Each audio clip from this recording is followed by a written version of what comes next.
La saison des pluies, avec les flaques d'eau contenant des ordures et le manque d'assainissement du cadre de vie, expose les populations à de nombreuses pathologies, dont les maladies hydriques.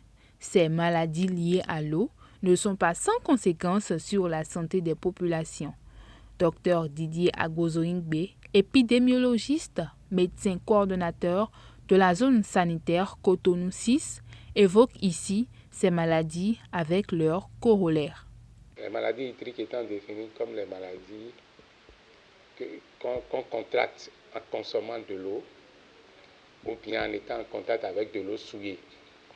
Donc ce sont ces maladies-là qu'on qualifie de maladies hydriques.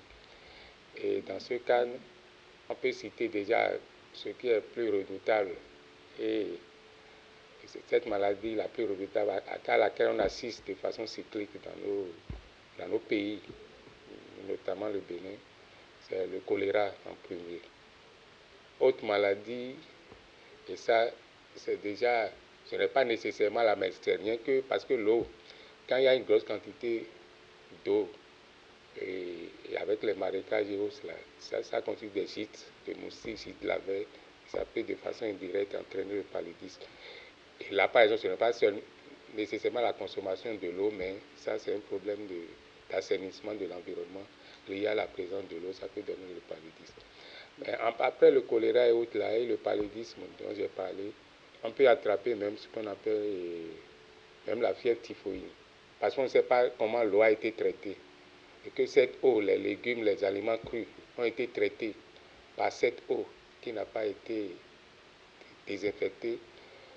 Après, ça peut entraîner des problèmes comme la fièvre typhoïde dont je parlais tout à l'heure. Et même ce qu'on appelle chez les enfants, la maladie redoutable qu'on appelle poliomyélite orale.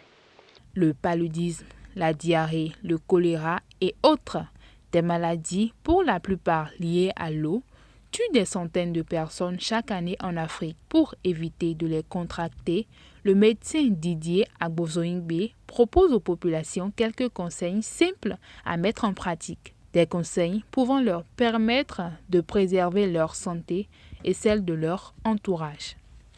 C'est d'abord l'hygiène individuelle et collective. Et en parlant d'hygiène individuelle, vous savez, nous sommes en période actuellement toujours de pandémie. C'est vrai qu'on l'avait toujours conseillé, mais on ne suivait pas. Mais avec la COVID-19, c'est revenu. Le lavage des mains systématique à l'eau, au savon. Même les enfants, quand on leur change de couche, il faut se laver les mains. Les mamans doivent laver ou les gardiens d'enfants doivent se laver les mains avant de faire autre chose. On doit faire cuire les aliments, éviter l'eau de pluie, ou bien l'eau de pluie, si on veut la prendre, il faudrait que cette eau soit traitée.